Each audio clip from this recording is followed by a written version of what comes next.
Hello, and welcome to another episode of the Laundromat Millionaire Show, sponsored by HM Company at DrainTroughs.com. Today, it's just me and Dave, but we are going to dive into an episode that many out there have requested, which is our biggest mistakes. So we're going to go through everything from acquiring a store, building it out, adding wash, dry, fold, and delivery services, and all those mistakes we made along the way. And if you stay tuned to the very end, we'll even tell you what we consider our 5 biggest, what do you say instead of mistakes? Correct things? Our 5 biggest wins? Decisions, maybe? I don't know. 5 things we did right. So we at least have 5 things we did do right. Yes. But if you guys weren't aware, we do take requests, by the way. So we do read your feedback when you send us PMs and emails and contact forms through the website and things like that. We always come up with ideas for the podcast, but we love your ideas too. So send those over to us and we'll try to include them if we think they're a good fit. But before we jump into the episode, we do want to make sure you know about the Black Friday sale with Laundromat Millionaire and a partner one through Laundry Boost. So right now through December 20th, we are offering some of the biggest discounts we ever have on things like our handbook, our workshop, our coaching, our online course. In addition to that, Laundry Boost is also offering a ton of great deals. So they only last through December 20th. So make sure you get on our website and get those things ordered, or get on Laundry Boost website and get that call booked before December 20th, because then the sales will be over. So make sure to check that out. And if you're watching this in the future, that's December of 2025. Yes. Guess we have to throw that in there. Yes. But anyway, let's get started with today's episode.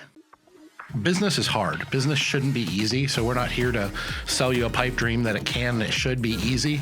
It should be hard. But the truth is, what we did and where we started, it shouldn't have been near as hard as it was for us. Our hope is that you make less of the mistakes we did. All right, so today's episode is all about some of our biggest mistakes, because part of the reason that we started Laundromat Millionaire and Dave started consulting was it wasn't always an easy journey for us. If you've read his book, I'm sure you know, or if you've listened to our first 2 podcast episodes, you saw that we didn't make all the right decisions in the beginning. Yeah. But it has been an evolution, and our hope is through our consulting services, our coaching services, and this podcast is that you make less of the mistakes we did, and hopefully you get on a successful path quicker than we did. Yeah, I don't know if you're aware, but I'll just state this publicly for anyone that hasn't heard me say this before in private conversations. But a big part of the heart that comes from Laundromat Millionaire, and honestly, even us privately being willing to share that we are millionaires, which is not something me or Carla are really necessarily comfortable with, comes from a place of, I've always said, business is hard. Business shouldn't be easy. So we're not here to sell you a pipe dream that it can and it should be easy. It should be hard. But the truth is, the way I look at it, 15 years, almost 16 years now in the future, is what we did and where we started, it shouldn't have been near as hard as it was for us. And the reason it was so hard is there weren't resources, there wasn't sharing, or at least there wasn't near as much as there is today. And so that's why we produce content. That's why we do this podcast completely for free. We don't really make any money on it, even though we do have sponsors that help support it. And that's why we do some of the content we do in the workshops and the coaching is we understand what it's like to be in your situation, whether you're a newbie that's trying to get into the industry or you're a veteran that's just trying to find your next level. We've been in all those places and continue to be trying to find our next level. And we appreciate the content that is out there from other people in the industry.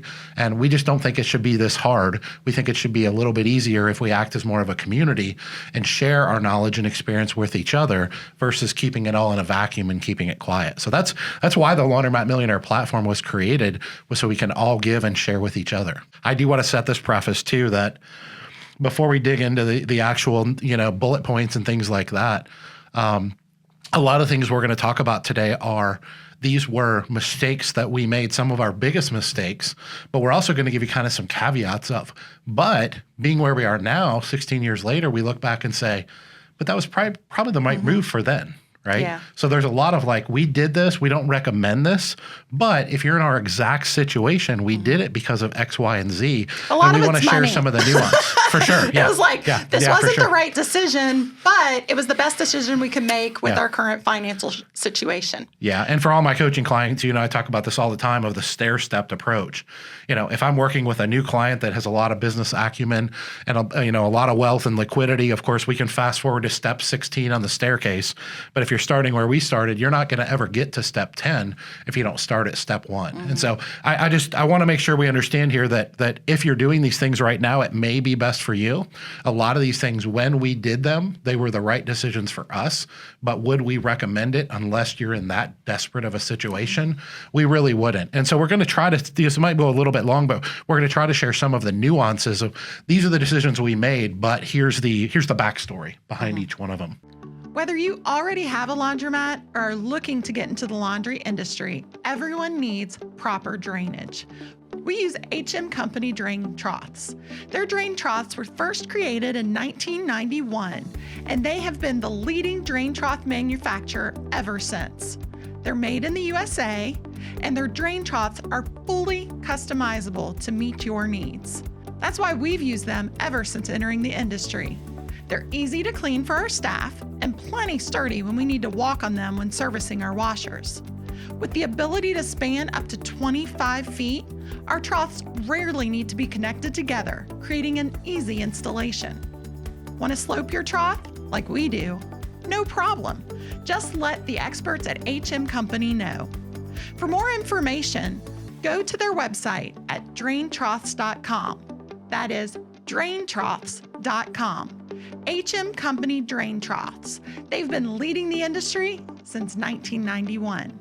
Check them out today. Okay, so I kind of organized this kind of in the order of the process of acquiring a store, building it out, and then all the way through to adding additional services. This podcast is going to be formatted more of kind of me interviewing Dave, because if you're familiar with our story, early on we had small children and I was teaching full time. So a lot of these early decisions I discussed with him, but I was not in the stores. I was a little busy. That's Carla's way of saying these are all my mistakes, but she agrees.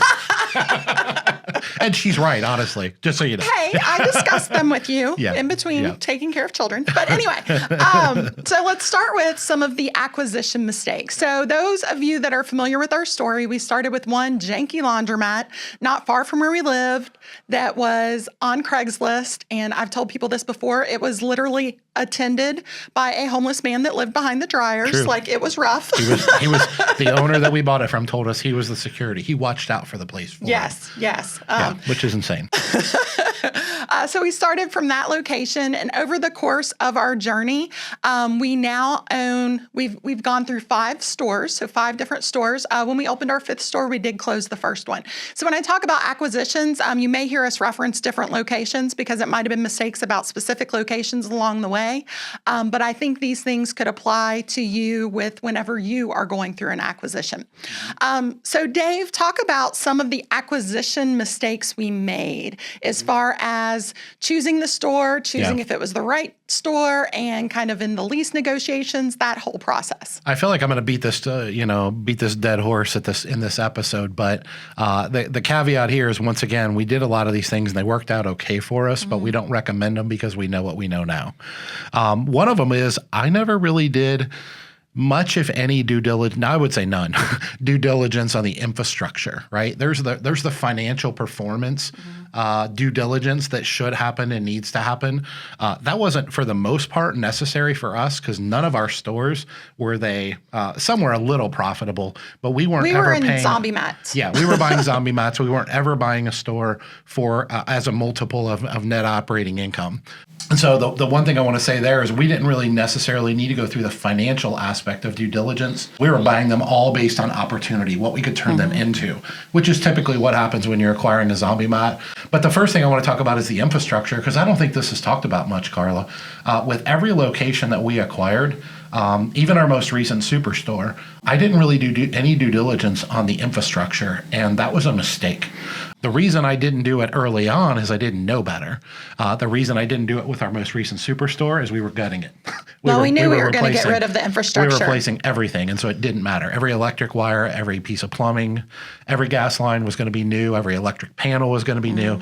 So that's why I didn't do any infrastructure due diligence on that. I don't think we talk about this enough as an industry, that there is always some value in the infrastructure, right? Just having a 4-inch water line or a 2-inch water line or no tap-in fee. 4-inch gas line, things like that. Those have value in and of themselves, but typically we're talking about the infrastructure in the plumbing, the bulkheads, et cetera, et cetera.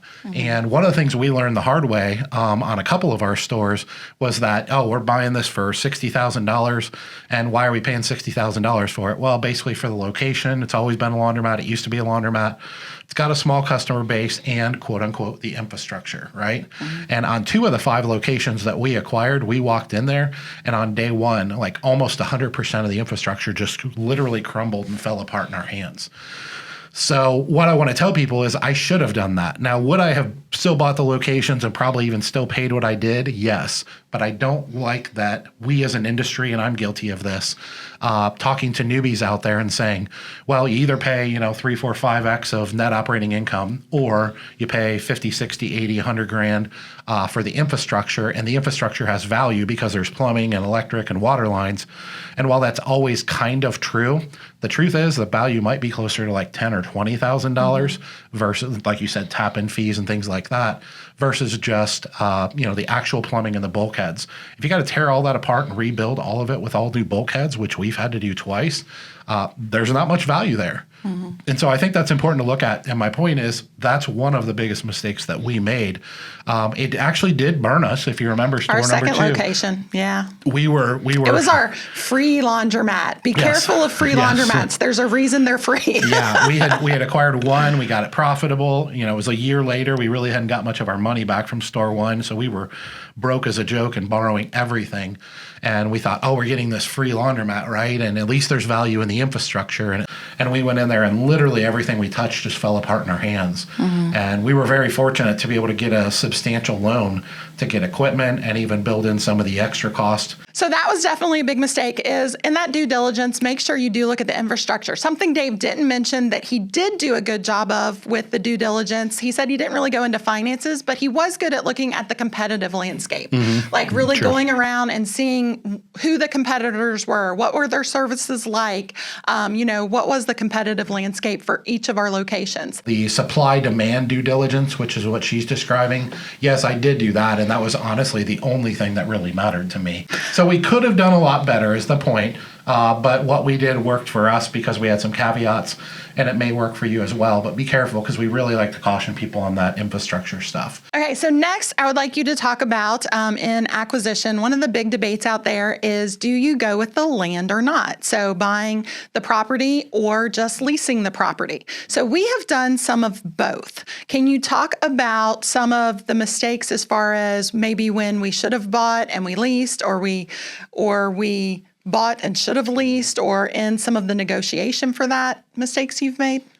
Yeah, man, there's a lot to unpack there, and I know it's going to be a longer episode, but first of all, I think the most important decision we should make is what I always tell coaching clients today is treat real estate like a separate investment, a separate transaction. And if you don't want to own that real estate, despite whether you own the business or not, then it's probably not a good decision for you. Now, of course, there's some people that just don't want to own the real estate or can't afford to own the real estate. Okay, that can make it a very easy decision for you. There's also some people that's part of their business model. Their strategy is to own the real estate. There's some people that their strategy is not to own the real estate. You may think, why wouldn't somebody want to own the real estate? Well, when you buy real estate, you got to put 20, 30, 40% down in commercial cases, in a lot of cases, and they don't want to tie up their capital. They would rather go build 5 more laundromats. So it depends on your personal preference. One of the other things that I would point out to people is when we acquired store number 4, it was a zombie mat. It was in a rundown shopping center that honestly, the whole shopping center was in really bad shape. And I didn't realize it at the time, but I probably could have kind of manipulated my way into buying the property, but I didn't. I asked him if he wanted to sell it. He said, not really. He'd rather lease it. I worked out a favorable lease with the landlord, And we'll talk about this in a second, but we did a right of first refusal, which we did that wrong too. But one of the things we did is invested in their building. So the building was run down, the laundromat was run down. We went in there and spent this is on store number 4. So this was some of our cash, and we borrowed some money, but invested about $500,000 in his building and really renovated and revitalized not only the business, but his entire shopping center as a small shopping center. And we have a right of first refusal on it to this day, 10 years later. And now, because the shopping center is profitable and revitalized and he's getting checks from all of his tenants, he doesn't want to sell the building. And the way we wrote the right of first refusal is he doesn't have to sell it. So we'll talk about that in a minute. But what we learned from that lesson, Carla, was store 5, which we bought that real estate. From the same guy that owned store 4. Same property owner.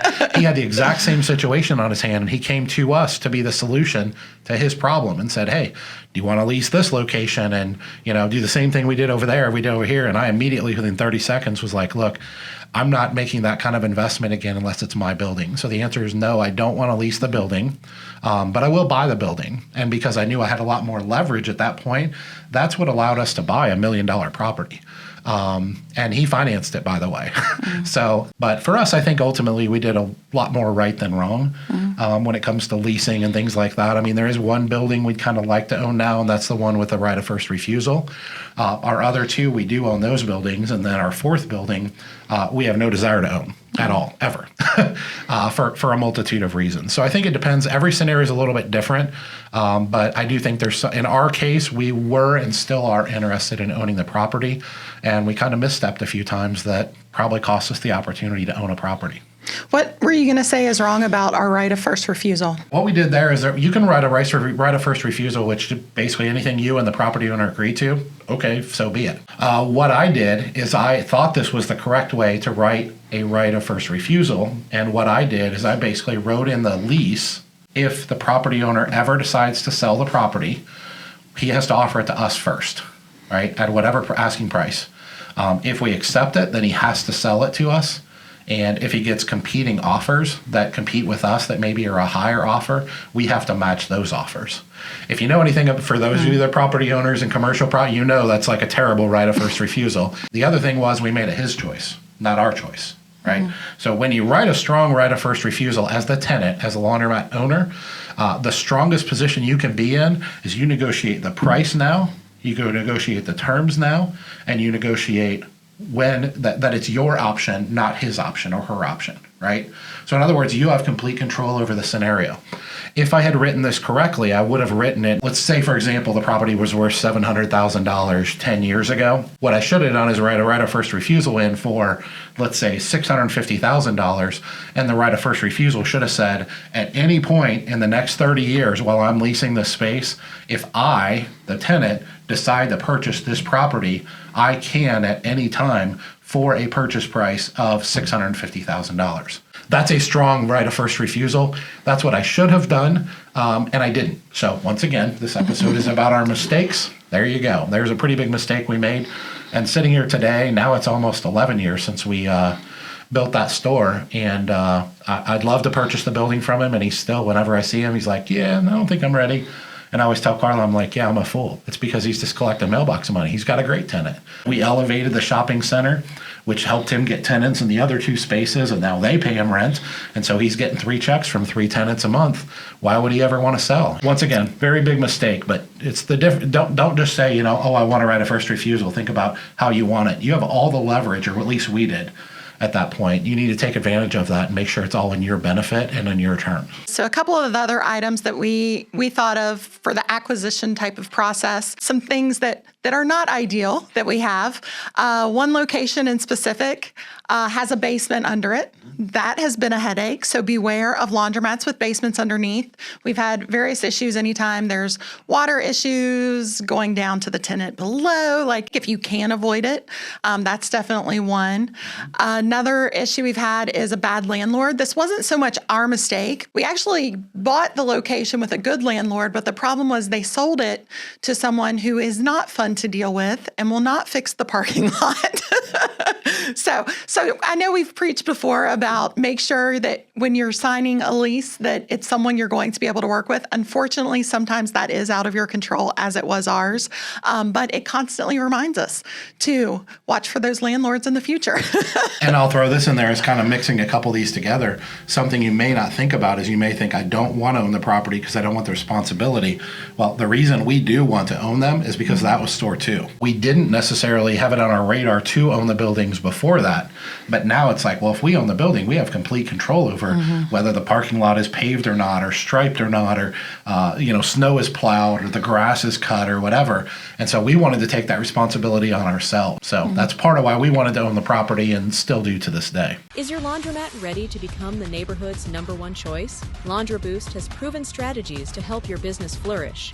I think we saw changes pretty quick before that 4-month range. I'm in that 4-month range now, and we're seeing changes left and right. I mean, pickup and delivery clients, drop-off clients, self-service clients, businesses up as a whole. Literally, it was shocking to watch the numbers jump. I wish I could go back and I could begin to track these things, which I have done, to see what percentage growth we had, but it wasn't unusual to go up 30% per month. At LaundroBoost, we specialize in fueling laundromat growth. Through targeted Google ads and powerful social media campaigns, we make your location stand out and attract loyal customers. Ready to level up your laundromat? Visit laundroboostmarketing.com and book a call with us for a free consultation. All right, so now transitioning to the next phase of business. So you've acquired the store, and now you're deciding, well, what type of laundromat do I want to run?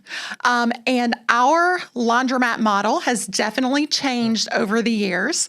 And again, part of that was not knowing any better, and part of it was money. To be honest. Early on, one of our biggest mistakes was having an unattended store, but early on, we couldn't afford to have it attended either. So there's some things like that through the evolution, would we do that now in our current situation? No, we would not have an unattended store, but was it a necessary evil of that time? Yes. So Dave, will you talk about some of the business model mistakes that we've done in the past that we wouldn't do now, even if they were the right decision then? Yeah, I mean, Carla talked about a lot of it, but I mean, if you don't know our story, a couple of the stores that we acquired were unattended. A couple of the stores were closed to the public, and then a couple of them were actually open, but they were attended, but they were poorly attended. Full disclosure, we know people that run unattended 24-hour stores, and they run them very successfully.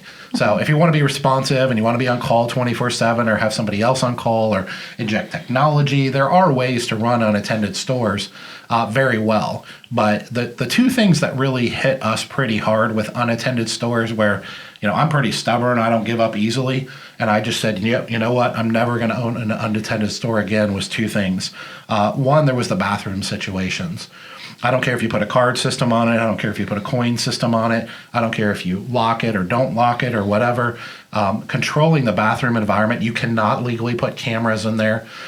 So it doesn't matter what you do. There's always going to be nefarious things happening that you can't control. I just had to decide that this was unacceptable. So the reason we ran them that way is because we couldn't afford to do anything else, as Carla mentioned. We also ran them that way because that's how we acquired them. But then we started to put plans in place to invest our profits as the business grew back into layers of staffing and attendant. And we went from completely unattended to partially attended. We went from partially attended to what I call more partially attended. And we went to fully attended, but not overnight. And then we eventually closed the stores to the public overnight, except for one of them. That's right across the street from a sheriff's office.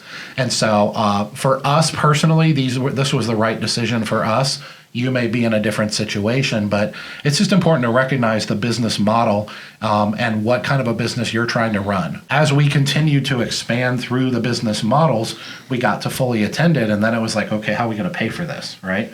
Well, that obviously is a drop-off laundry service thing, and even a vending machines thing and stuff like that. And even you learn, I tell coaching clients this all the time, which is true. Anecdotally, I believe that most self-serve laundromats can justify charging for self-serve prices about 20 to 25% more for their vended machines, washers and dryers, if they're fully attended and provide a high level of customer service. You're not only going to be able to charge more for your vended washers and dryers, you're not only going to be able to run a fully staffed drop-off laundry service and generate revenue in those ways, but you should be able to attract more people from the community to your store by promoting and advertising that you're fully staffed. there's a lot of people in the community that just won't use a laundromat if it doesn't have someone there. And I don't know too many people that have evolved from unattended to attended that haven't been able to pay for that. Now, there are exceptions to everything. If you're in a small town, a rural town, things like that, a lot of times being fully attended doesn't make sense. But the point of all this is really to understand that there's different levels to this business, and it's not necessarily a good or a bad. It's what's right for you, what's right for your community and your family, and what can you afford. One of the biggest mistakes we made was being unattended and 24 hours a day and not having a quote unquote sheriff in town. But there was reasons for that. We didn't know any better. So we're hoping now that you have new information, maybe you'll make a different decision for your community.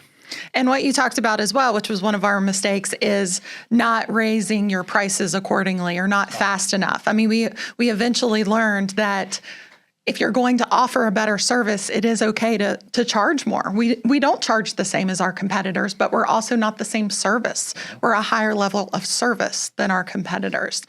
So you kind of hit on that. All right, so next, so that's kind of how our business models changed and some mistakes we made with that along the way. Next, let's talk about kind of the build out, the layout, the machines. So there's been an evolution as far as what we do, as far as layout, what we do for our folding tables, what we do for our machines, all of that. So talk to me first about some of the mistakes we made in regards to layout and the machines we chose, things like that. Yeah. Well, once again, the caveat I'm going to, like I said, say for the 1,000th time is a lot of this was based on money, but I will say part of this was based on advice we got that I now today believe is not good advice. When we acquired all, I'll say 4, not the 5th, but all 4 of our first 4 stores, we acquired them all within 5 years.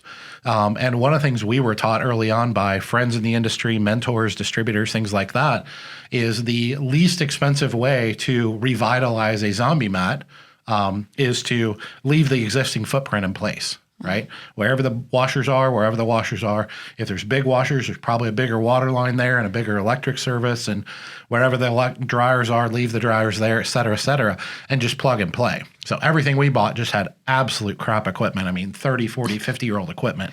Oh, we got a few Milners that were like That's tanks. True. We had some that we were able to get some life cycle out of, but for the most part, it was all junk.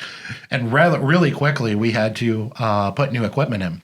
And so one of the things we did and what we were kind of taught to do is just, what's the cheapest way to take that, if you have a bulkhead that's 10 feet long and it has 440s on one side and 530s on the other side, take those out. You don't have to put like for like in, but let's not make the bulkhead wider. Let's not make it narrower. Let's not move it.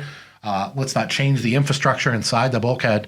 Leave everything the same and just take out washers and dryers and slap in washers and dryers that can utilize that existing infrastructure. Now, once again, the people we got this advice from also knew that we had very limited resources, right?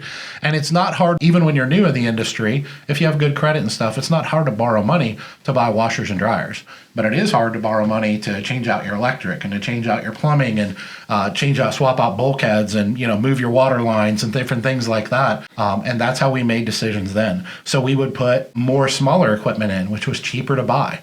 And if you look at even a couple of our older stores to this day, we just haven't worn out the equipment yet. And I still walk in there every day and it drives me crazy because we have too little of big equipment and too much small equipment in there. We have too many 30s and 40s and not enough of the 60s and 80s. Yep. And the same thing with the dryers. The proportions on some of them are still off from what I coach and tell people. But if you've ever been to our superstore, that was 4 years ago now, we eventually figured these things out. We eventually had the resources to do it correctly. And that's a pretty ideal layout in the industry today. But not having too many small washers and not enough big washers, and even having what's the word I'm looking for? A layout that isn't optimized well can really affect your bottom line. It really can. So it's just something to consider. One thing that kept coming up when we were talking about some of our mistakes, you kept saying too many machines. And we've since even taken some of the machines out of some of our locations as they've aged out or whatever, and actually reduced how many machines we have. I do have a question on that too many machines. Is it too many machines for the size of the store, like it's taking up too much space, or is it too many machines for the number of turns we do per day? Like, is it more dependent on the size of your store or on how busy that store is? What makes it too many? Well, it could be those two, and I'll even add a third one in is the community and your competitive analysis. right? Okay. Your lack of competition or your oversaturation of competition, right? So it could be the size of the store. We see people every day building 4,000 or 5,000 square foot stores with 130 washers and dryers in it. I don't care what other scenarios you bring into the equation, that is asinine. That is insane, right? You cannot possibly have any, if not enough, folding tables and seating units and what I call elbow room and areas for carts to roll around and people to plug in their laptop. And it's just a poor customer experience. That isn't the benefit of the distributors. So a lot of distributors give you that kind of advice, which is poor advice.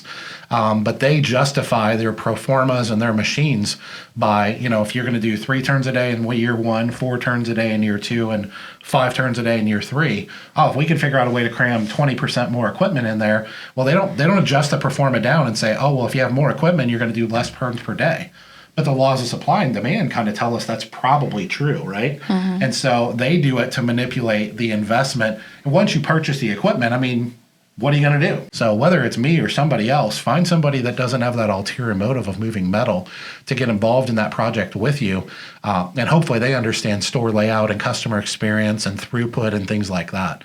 But the reason we're bringing this up, Carla, is because we didn't always understand these things. Mm-hmm. We did a lot of these things wrong. Now, with top loaders and even smaller home-style machines, Horizons, they're not super expensive, so that's not a huge mistake. But you start building on a store like we did our Superstore, with, touch screens and 200G and 450G and reversing dryers and all these different things, hydro direct injection, all these different things you put in there, and you overbuild the store by 35 or 40%. It becomes hundreds of thousands of dollars that you wasted to actually give your customers a poorer experience than they would have had otherwise. But that's a huge mistake I see every day, and it's why I kind of shout it from the mountaintops. I've done it myself multiple times. I understand why people do it. The manufacturers and the distributors, they don't want you to build a 6,000 square foot store with 25 washers and 25 dryers in it. They want to find all the ways to put more equipment in there. And in their mind, by the way, most of them are not bad people or trying to destroy your business. In their mind, more equipment equals more revenue. And it doesn't. More happy customers equals more revenue. And so we got to build it out for the whole customer experience, not just washers and dryers. So talking a little more about the build out, actually building the store, another thing that we've realized along the way and changed along the way is our folding space. One is the amount of folding space, like the size of the area they have to fold. Also, they will sit on your tables. So no way around it. Do folding tables that can be sat on without causing any damage or anyone getting hurt or anything like that. So early on, we also did they were smaller folding tables. They had the shelf up above. We found with the shelf, people were often like, things would fall off the shelf and go behind. So we've kind of done away with the shelf. We've also had some folding tables actually built that were like very durable, where they could climb on them. They were huge, so you could even fold like a big comforter on it or whatever. We've done some of that. We have the premium folding tables from Highmark now at our newest location. So that was kind of a mistake we made early on, was getting those smaller folding table. The folding table she's referring to, one, size is an issue. So once again, when we acquired our first several stores, we didn't have enough space and didn't have enough room. So we just put little 3-foot folding tables in there. They were fiberglass. If you know anything about them, they hold like 60 pounds, which means if a skinny adult that weighs 100 pounds sits on that folding table, they're probably going to minimum crack it. And if somebody that's 200 pounds or bigger sits on it, they're literally going to split that thing in half. And by the way, these fiberglass molded folding tables are not cheap. So one of the things we've learned is in a perfect layout when it comes to the customer experience and the throughput that we're always talking about, first of all, think about the customer's perspective of how much room they need to fold. Now, there's exceptions to everything, but most clients that come into a laundromat, they're not there to do one single load of 10 pounds of laundry. They typically have 4 or 5 loads of laundry. They like to have a workspace. And so what I've learned is that in a perfect world, it's ideal for each client to have a 6-foot wide folding table by a minimum of 30 inches deep. And that's what we have in our Superstore, and we have even more than that in some of our other stores. So Carla's talking about, first of all, the fiberglass tables. They look nice. They're not cheap by any means, but they are cheaper than some of the more robust ones. And we just found that it wasn't a good situation. even for fully attended stores where you have staff there that won't let them sit on it, all they got to do is sit on it for 5 seconds and boom, it's going to snap. We've gotten away from those and we have no more of those at all. Mm-hmm. She did mention we eventually built our own folding tables, and we built them so robust through our contractor that I could stand up on, right, and jump up and down, and it wouldn't hurt them. Now, we still didn't allow people to do that, right? If we see them sitting on the folding tables, we ask them to have a seat in a chair or a couch. But we did build them so if they do for 5 or 10 minutes before we see them, they're not going to break everything. And then we made a lot of recommendations to a lot of the manufacturers and said, look, I know this stuff isn't cheap, but this fiberglass folding stuff or folding tables just aren't working for our industry. You need a luxury line that's more expensive. And I think pretty much all the manufacturers have them now. But Highmark specifically, when we built our new store, I mean, our holding tables were like $1,300 a piece. Right. Once again, I can and have stood on these folding tables in our new stores. One thing I will add to this, Carla, while we're talking about folding tables, a lot of the reason that people sit on folding tables in laundromats is because you don't have enough seating in your stores. Right. So one of the, it's not 100%, but one of the things we learn is if we have comfortable seating and we have enough seating for our customers, even on peak days, which goes back to too much equipment. If you have enough seating and you have enough folding space, then they're not as likely to try to sit on your folding tables. And so these are mistakes that we made that we now, if you for those of you that have come to our workshop and seen our video of our superstore, I mean, that's the most one of the most ideal layouts I've ever seen. And by the way, it can be proportional too. So yes, that's a big 9,000 square foot store, but you can do these things proportionally in a 3,000 square foot store. And that's what we help people do with coaching and the workshops and things like that, is we teach you how to do that. So talking about seating, one of the other mistakes we made was putting benches outside of the store for customers when they'd like to sit outside, or, you have customers going out to smoke or whatever. Ideally, it sounds wonderful. You're improving the customer experience, but what you get is loitering. And then your attendant is suddenly outside your store, making sure to run off the homeless people off of the benches. 100 times a day. It's one of the things we thought was a great addition to our store. Mm-hmm. Oh, our customers will love this. And our customers did love it until every time they went out there was a homeless guy sleeping on the bench, mm-hmm. right? Or hanging out there asking for cigarettes or asking for money. So it actually negatively affected our customer experience, and we very quickly took them out. So. Yes. Another thing that some mistakes we made early on and that we've changed over time with is the flooring we do in our laundromats. The first few were tile, which tile does last pretty well. Sometimes the carts will crack a tile, so definitely have some extra on hand to fill in for broken tiles. One mistake we made with tiles was we're in Cincinnati where we do get snow.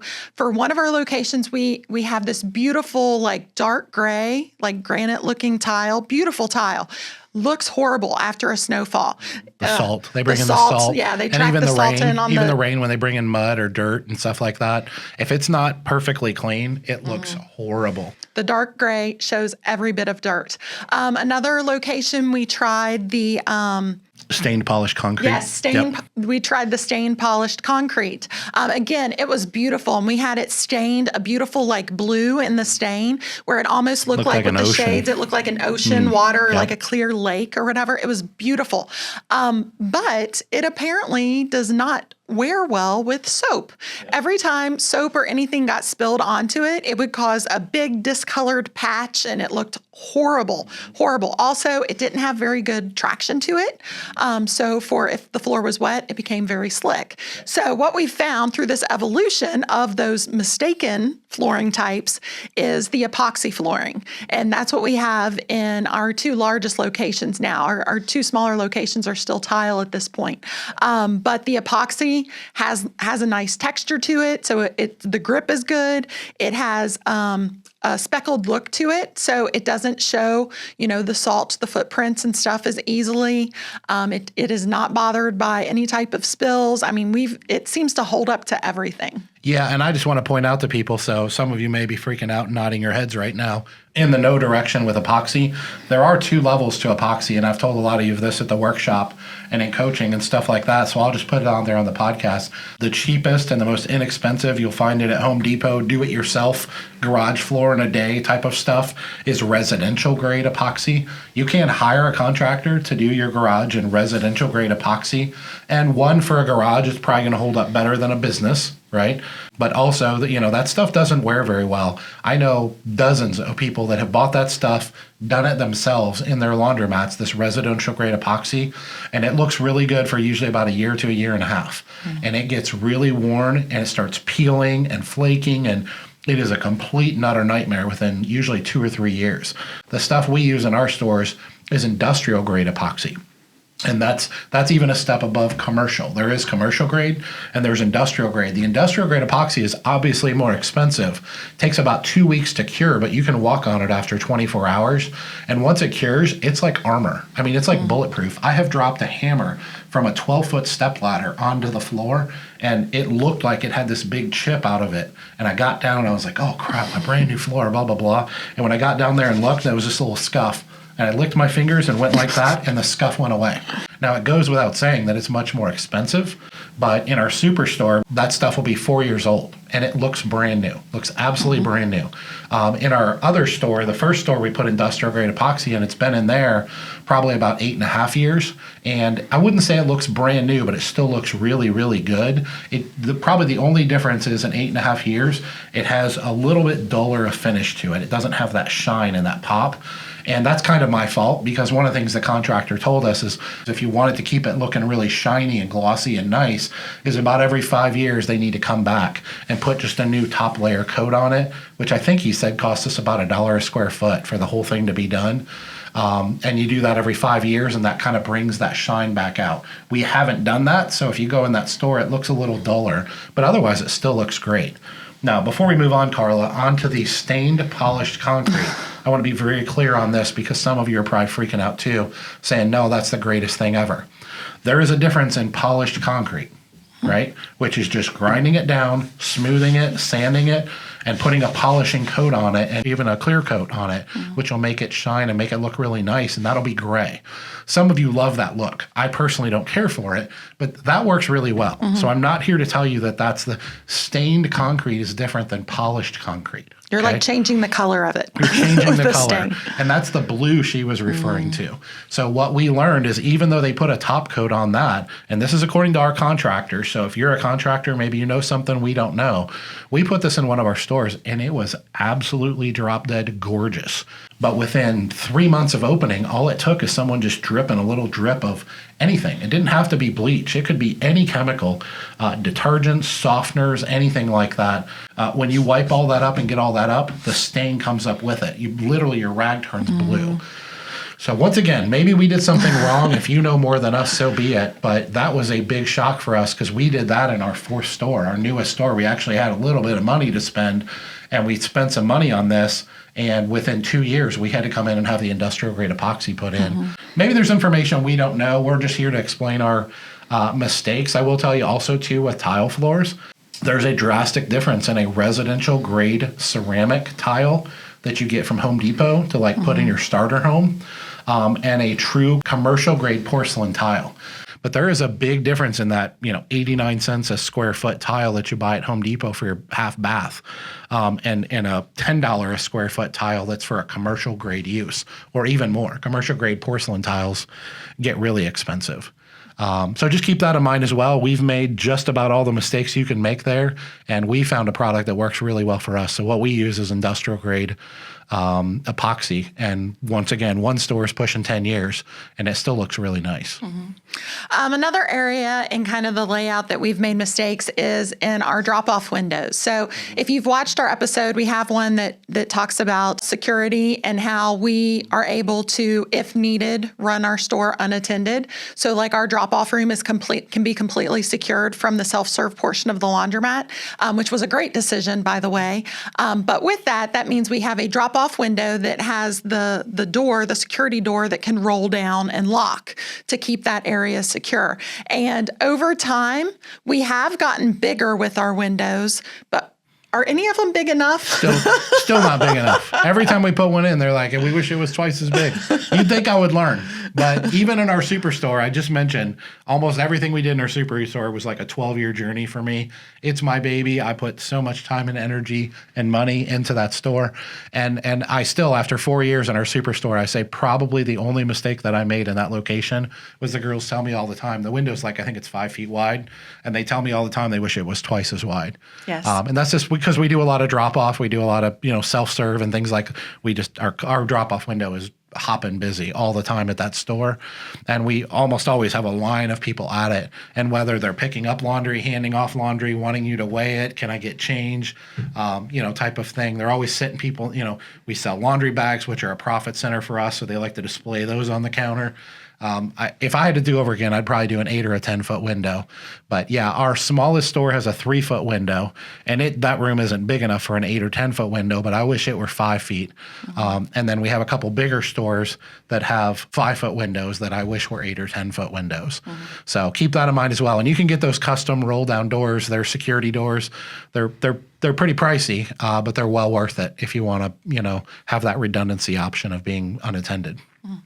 Another, I don't know if I would call this one a mistake, but something that I would caution people to avoid if you can, and we did in our newest location, is only having one bathroom. That has definitely caused some issues at times. Even it's one thing for your customers to not be able, they have to, walk next door to use a different business's bathroom or something like that. But where it really becomes an issue is if something happens and that bathroom is down and your employees can't even use that bathroom. They basically have to, close off the drop-off room and everything and go next door to use a bathroom. So if you have two, the odds of both of them being down at the same time is not as bad. Yeah, So. if you know anything about me, or especially all you people that have been to our workshops, you know how Dave feels about redundancies.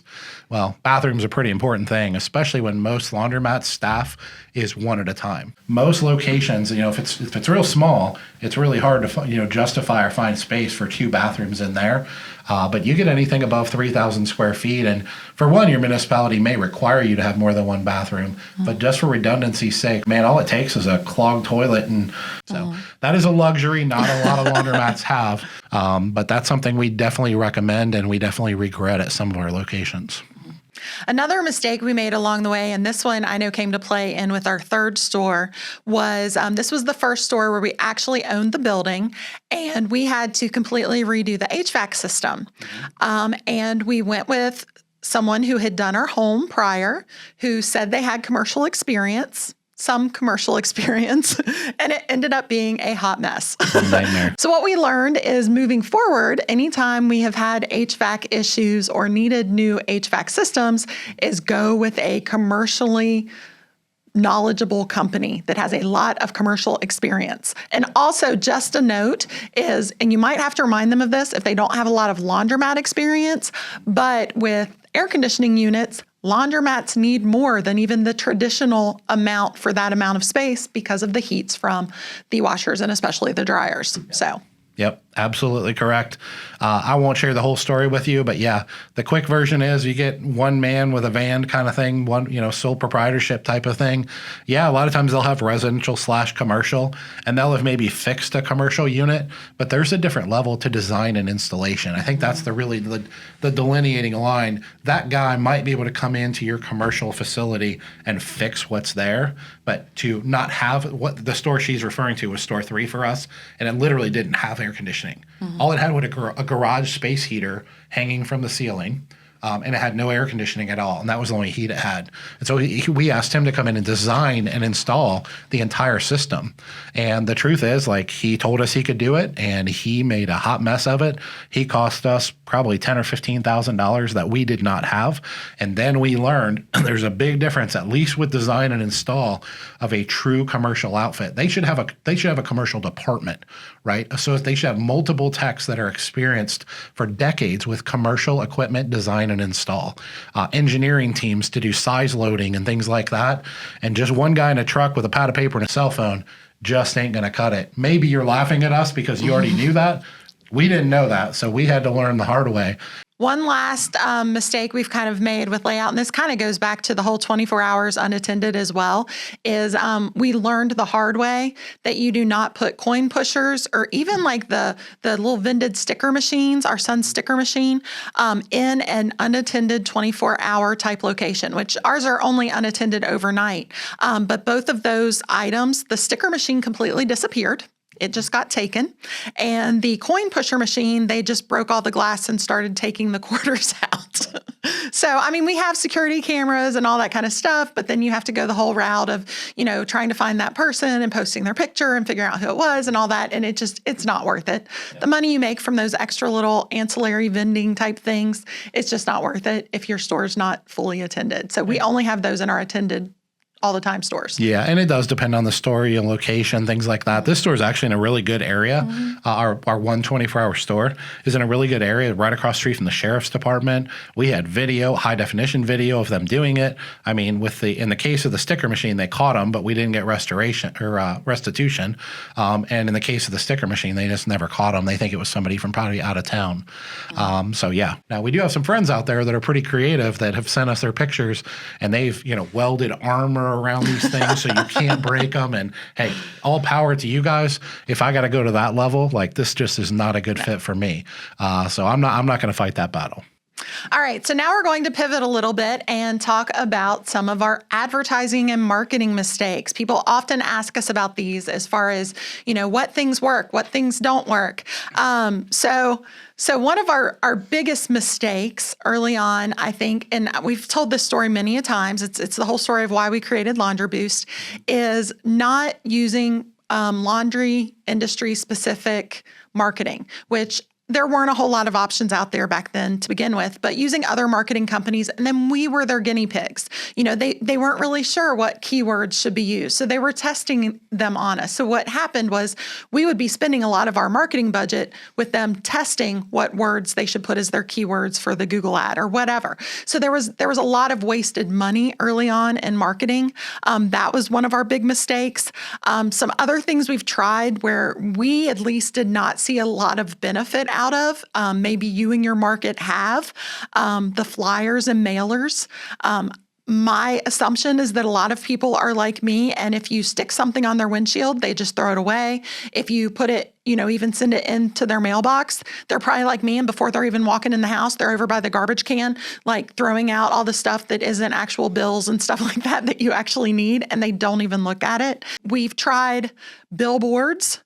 We did have some results from the first billboard we did, and then we went on to even do more billboards, and we did not find much use from them, so it didn't seem to expand. It seems like with billboards, you have to be very strategic in where they're located while balancing the price with if it's the ideal location and gets the traffic. The higher traffic areas get really expensive. Yes. So you just have to be careful. We've tried ballpark banners like the local schools where you can sometimes put banners in their gymnasium or banners on the fence of their outfield or whatever, even with a special coupon code so we can see if they did it.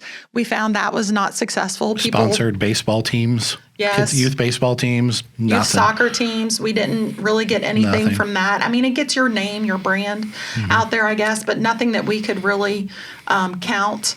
Another place that we did not find much success, and this was more for pickup and delivery, is some of those discount blogs or like mom saving type blogs or even influencers. For one thing, our pickup and delivery service is kind of a boutique service. It's not a money saver. It's a time saver. It's a buy back your time kind of service.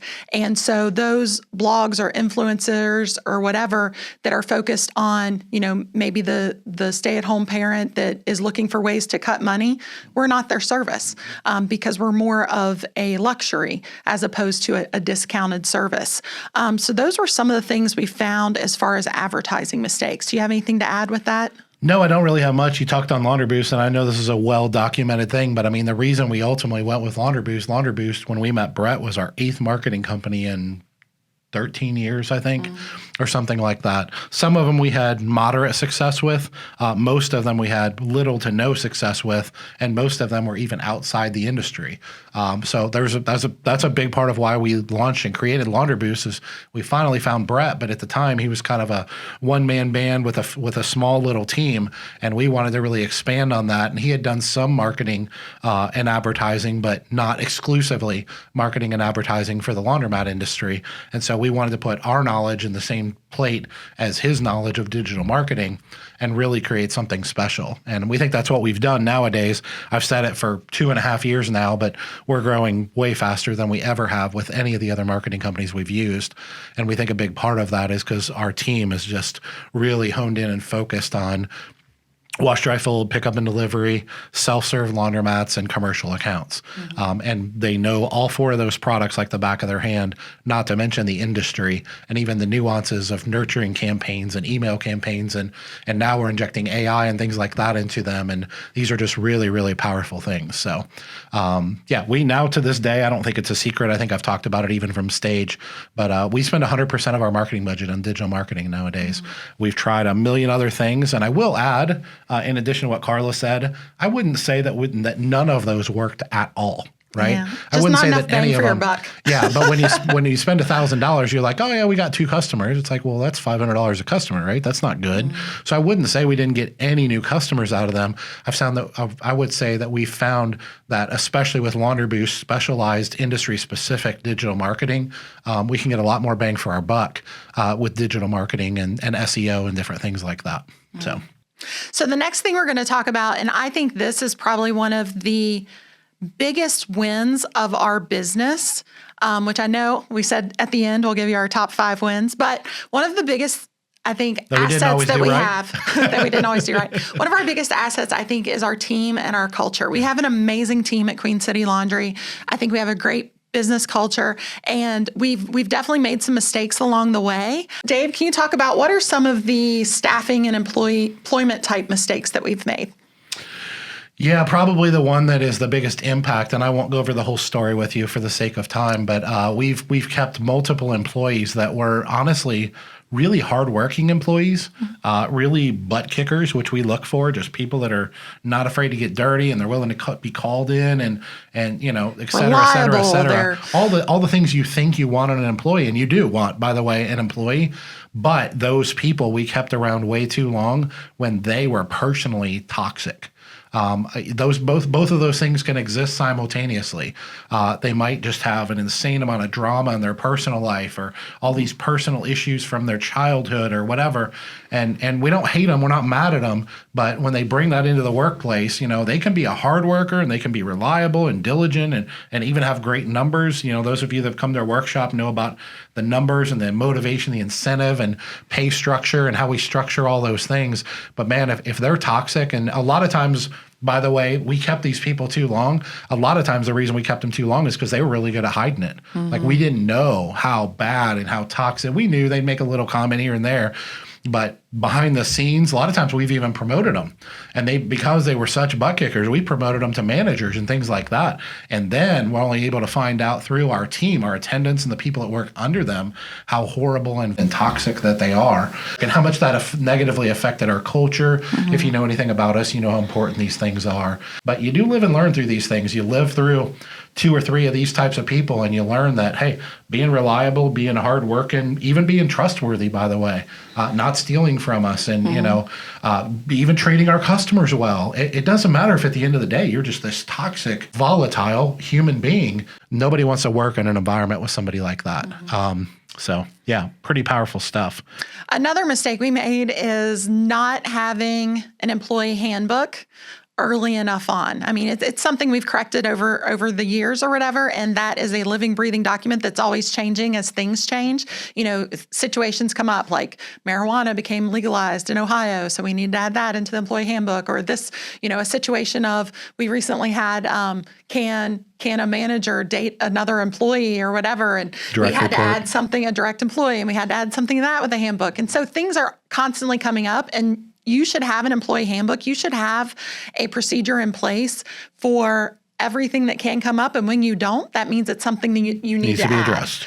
That needs to be addressed. So having that early on would have stopped some of our problems earlier on as well. Yep. And I'll even go a step further, Carla, and say, I mean, we've had an employee handbook for, probably over 10 years. But early on, it was a very basic document I wrote. Then I got an attorney involved and said, hey, let's add some legalese to this. And it has evolved and changed, 20, 30 times. And sometimes we do sell small, it on our website. Sometimes big, but it's now a pretty robust document. And a lot of people think that's not necessary in a small business. I would argue it's more important in a small business than it is in a large business, to be honest with you. Everything should be documented. And by the way, we use that as like an onboarding document. So when we hire someone and they're in training, we not only send it home with them and require them to read it. I think ours is over 100 pages now. We require them to actually sign a page at the end of it that states that. And by the way, that goes into like HR, which you can mock HR all you want, but it's a pretty important thing in a small business. And the more employees you have, which we're up to 50 now almost, the more employees you have, the more important this thing is. But the truth is, it's just as important at 3 as it is at 53 or 503. It's just that the odds that it's going to bite you in the butt aren't as high if you only have 3 versus 53. We keep one of those in each of the stores at all times on the counter. So anytime an employee wants to refer to it, they can in paper form. We have a digital copy of it for every employee that they can go into Google Drive and review it anytime they want. They just can't edit it. And then it's a living, breathing document. I mean, gosh, we probably change it. We probably make small edits to it every year. And as Carla mentioned, that's something we sell on our website. I think if you're in the members community, you get a discount on it. Yeah. It's actually a pretty powerful document. And we've had to fire people, and people applied for unemployment. And we've been able to show them, when they were hired, they were given this and they signed for it. And we've won almost every one of those cases, a lot of times based on that employee handbook. So I would not recommend that you take that lightly if you're really trying to run a substantial business. And something kind of an extension off of this even further, something that we didn't have early on that we do now are all of those SOPs. That kind of goes a next step of now, not just what legally are they obligated to or whatever that they're signing off on, but now performance. Like, what is the standard of performance that they're being held to? And they should know their standard operating procedures for everything in your business. So that's something too that early on we didn't have, that we've evolved and now, do have, and we're continually updating those as well. And I would argue today, after almost 16 years, it's more important than it's ever been to us, even though the document is more robust. So don't take that lightly. If someone in the industry tells you to take it lightly, I don't think I'd put much credence in their advice.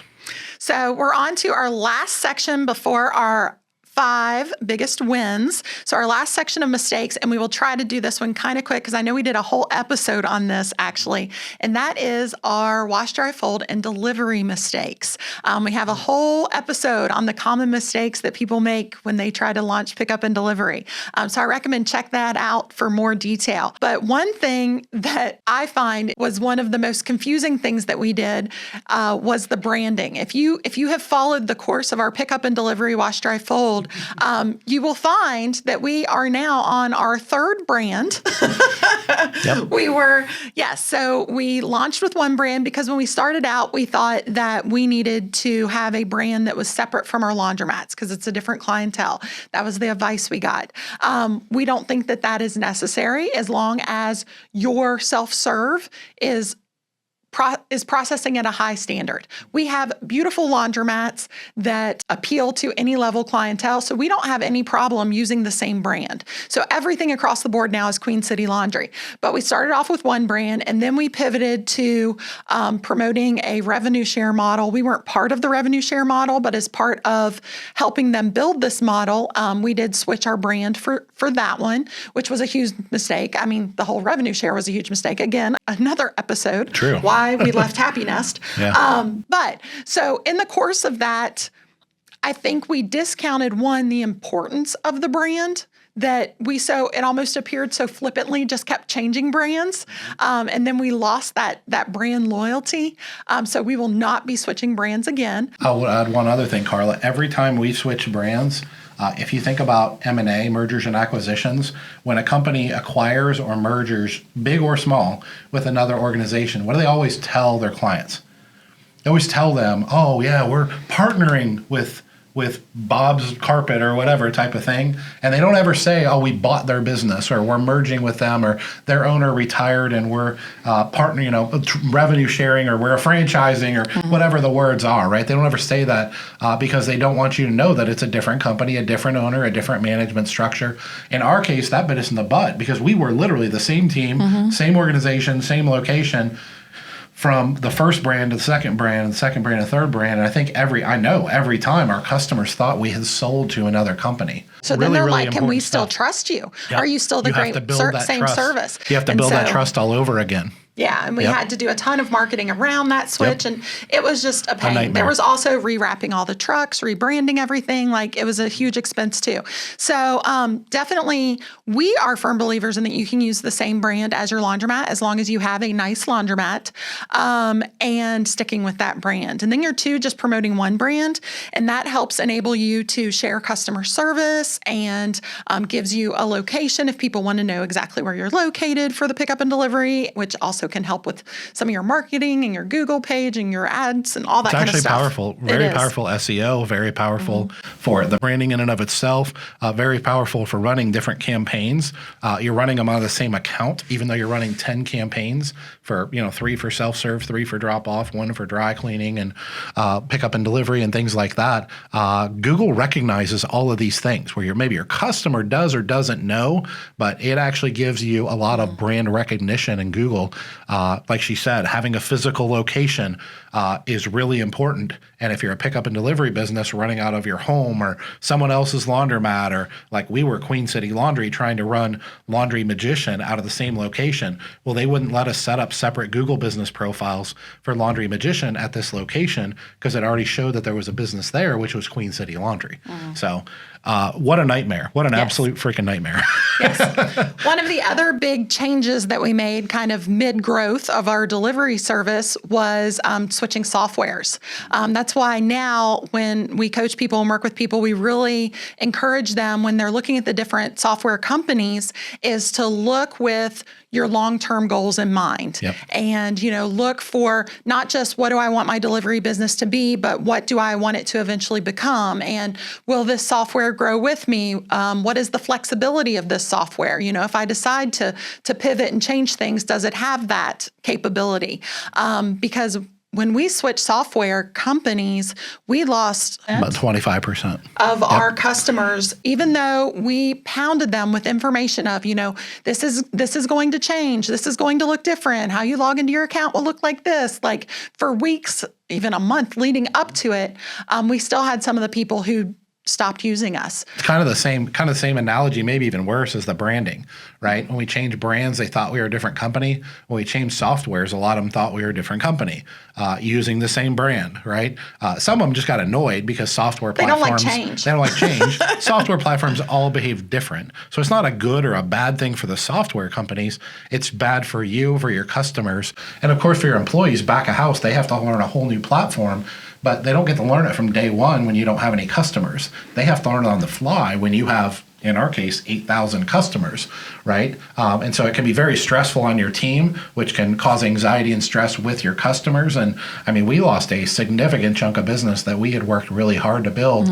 And we don't blame it on the software or the platforms. Honestly, it was just the nature of the beast. So Carla's it's hard right. to switch when it's hard to switch when you've already grown a substantial business to change things. I'm not saying don't do it if you need to for the sake of your business moving forward. It's better to change as early as you can. So you're switching over less customers, but definitely it's something that we wish we hadn't had to do. So one of the biggest mistakes from the get-go that we discourage people from doing with delivery was we started out with way too big of a service area. That's Carla's fault.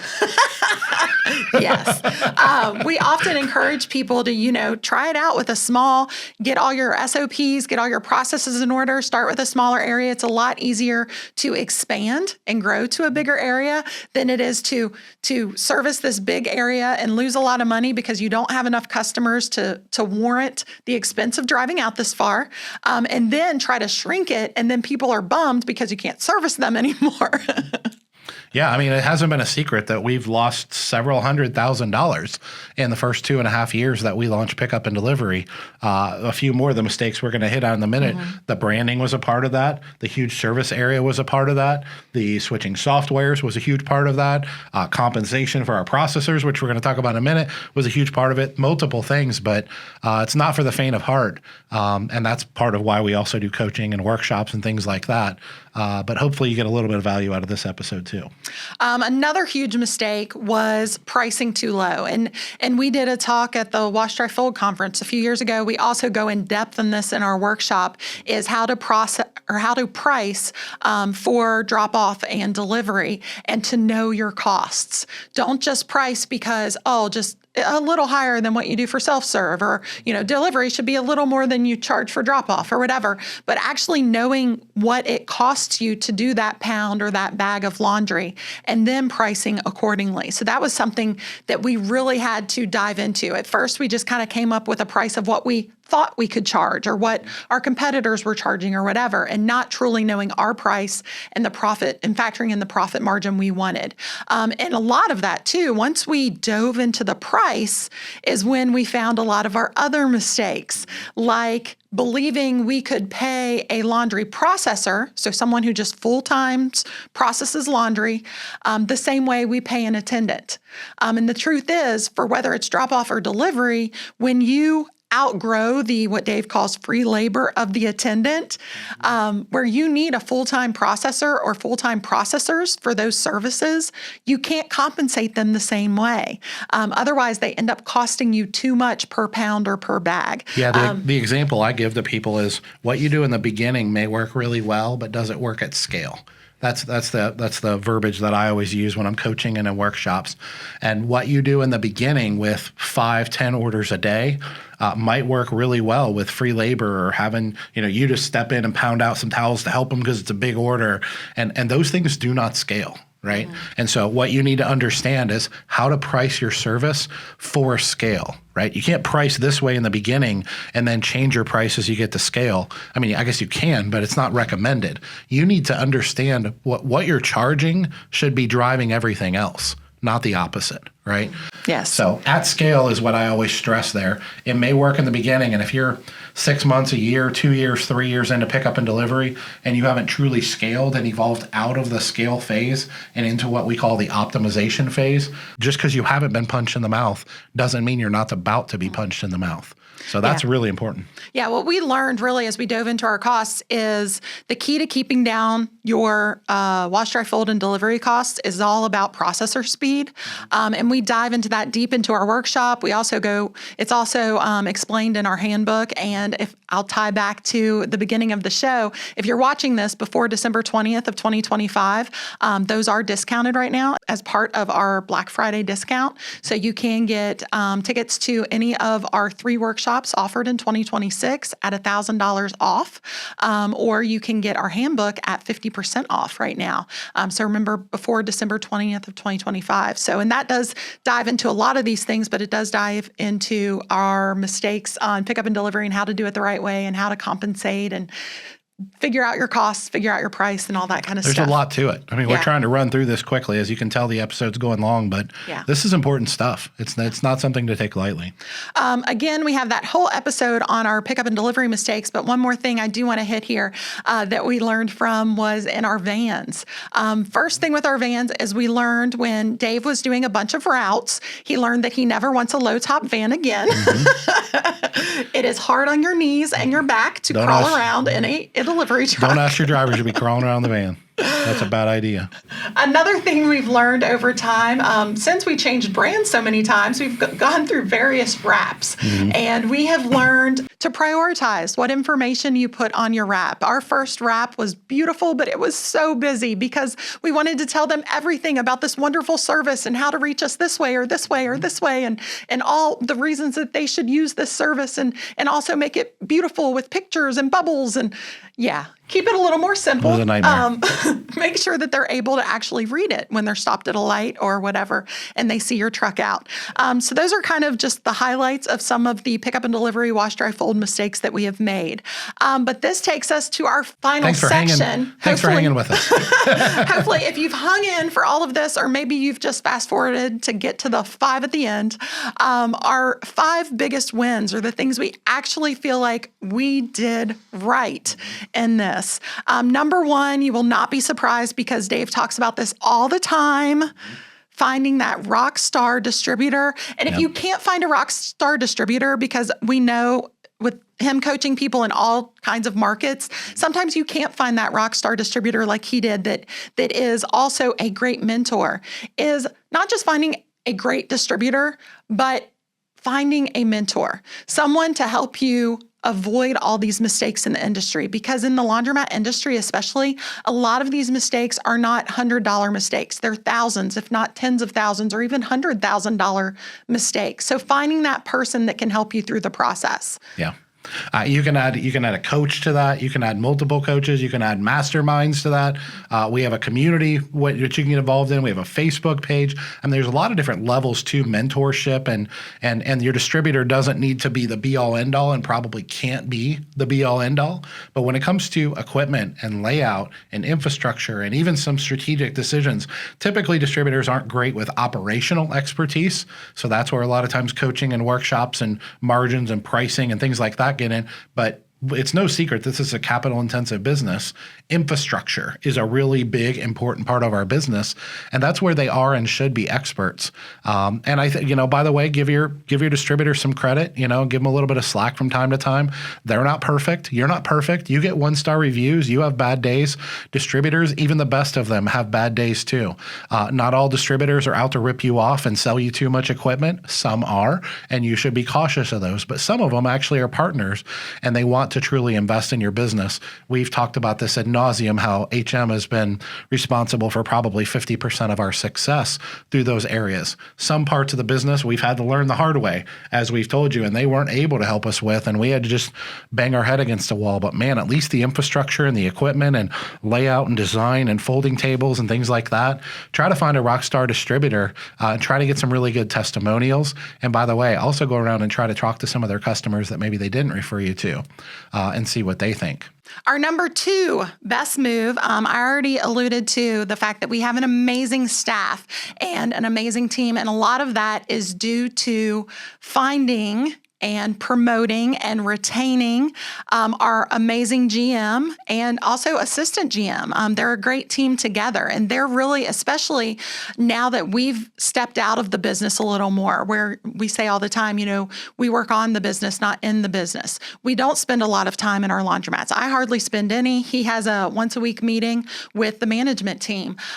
But we found amazing people and have done everything we could to empower them, to give them the proper pay, even if that's through like bonuses and incentives. When we couldn't afford to just like raise their salary, we could incentivize them to increase sales or whatever to get that extra salary, giving them the power to make a lot of the decisions in the business, supporting them in their decisions, supporting them in learning how to manage people.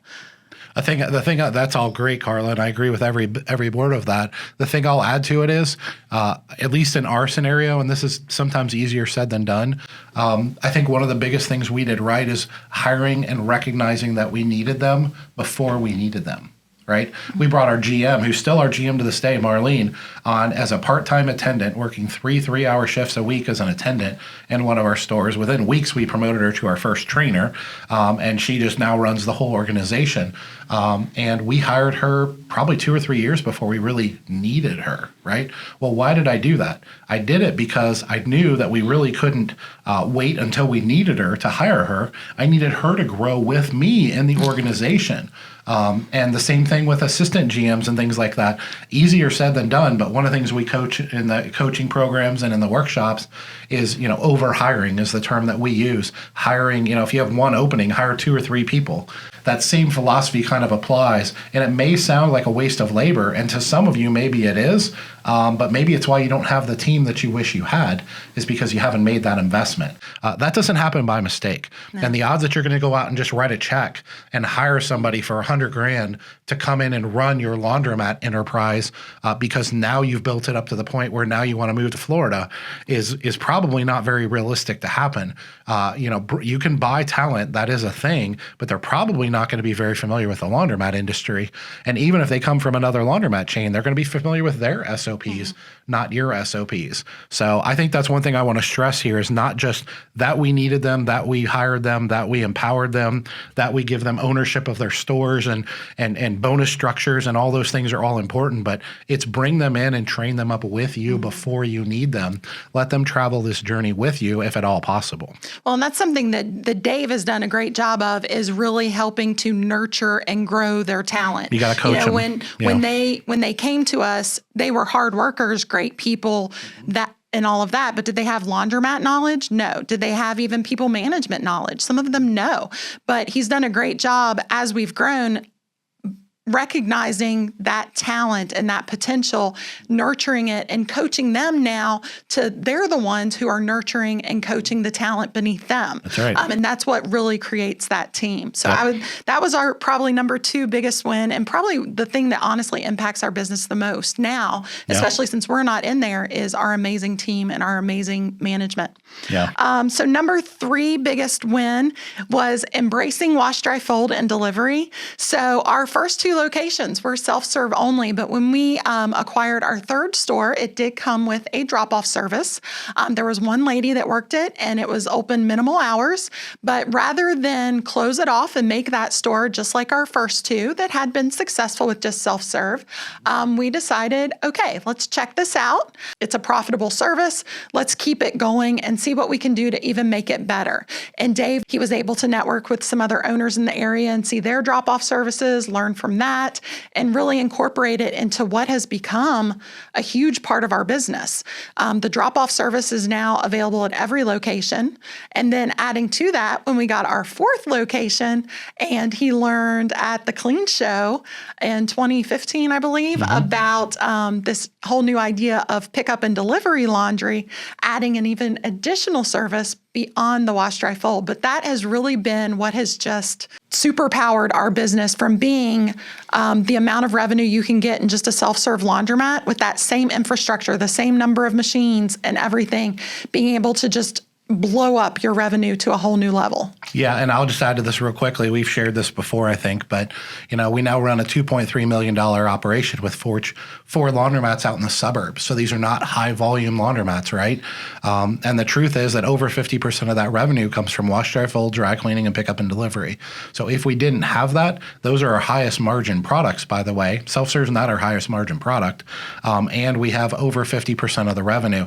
If we didn't have that, we wouldn't be able to afford to pay the team that we have, and we wouldn't have the team. It would still be a bunch of attendants managing stores, and whenever they have a problem, they would call me. Right? Which is a lot of times what happens. And that's what we call that optimization of a laundromat. I always say a laundromat self-serve is a good business, but a full service laundry center is an amazing business. And that's when Carla talks about it literally changing our lives and allowing us to build a semi-passive business that we don't have to work in every day. I mean, it literally, that you can point to the day we bought that store and made a decision to operate drop-off laundry and evolve our other stores to fully attended away from unattended as probably a single trajectory in our business model.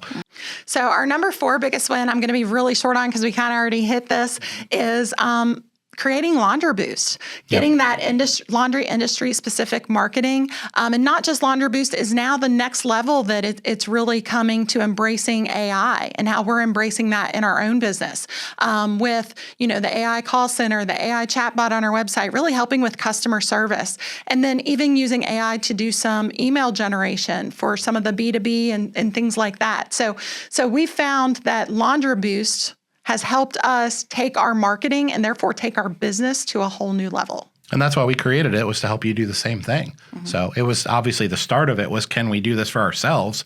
If we can't do it for ourselves, we have nothing to sell here, right? And that's a part of that, we're kind of able to dovetail it between helping Queen City Laundry and helping Laundromat Millionaire to help to elevate the industry. Even the Dave AI chatbot that we built that's me AI coaching in our community. We wouldn't be doing that if we hadn't evolved with Laundry Boost and things like that. So I think it's really important to recognize that, launching Laundry Boost with Brett and evolving to where we are in 3.5 years or whatever it's been has been definitely one of those pivot points for us in our business. So our final big win that we're very proud of and we love to incorporate into the workshops to show you all too is taking all of these mistakes, everything we've learned along the way, and we have maybe everything on this paper, Carla. Everything on this paper, and creating our fifth facility, which Dave likes to call our superstore or whatever, but really taking what we've learned and being able to create a facility that is ideal for our wash, dry, fold, and delivery, except for the window that's too small, I will note, but that is really ideal for the type of laundromat that we want to be and the laundry service we want to be.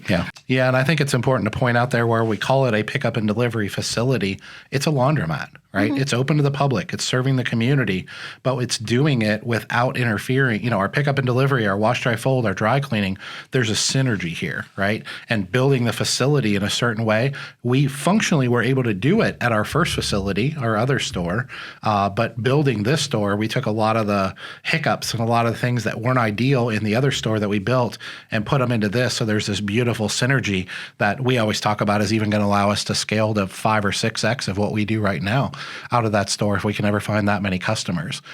So that's definitely a pivot point for us. We had reached a point where it was like, this is amazing, but unless we're going to blow up this facility to take it to the next level, we're going to need to build another facility. And then we had opportunity to buy the real estate and everything else associated with it. And it just really ended up being a big legacy play for our family to buy the real estate and build this facility, this $2 million superstore is what I call it, that'll grow us well into the future. So those are the 5 in no particular order, by the way. All of those are equally important, but we shall share those with you as a little bit of a bonus. So thank you if you have stuck around for us. I know this was a really long episode, but hey, when it's on mistakes, we have a lot of mistakes. We got a lot of mistakes. Our longest episode ever, maybe. But hopefully you found this valuable. And for those of you that did reach out and request this episode, thank you. Yep. If you have other ideas of things you would like us to cover, definitely comment, send us a email to hello@laundromatmillionaire.com.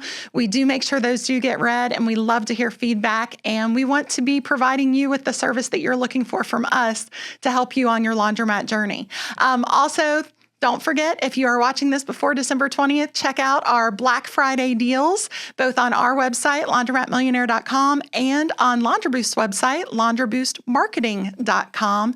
And be sure to check those out and catch those deals. But that is it for this episode of the Laundromat Millionaire Show, sponsored by HM Company at draintrust.com. We will catch you next time. Take care. Happy holidays, everyone.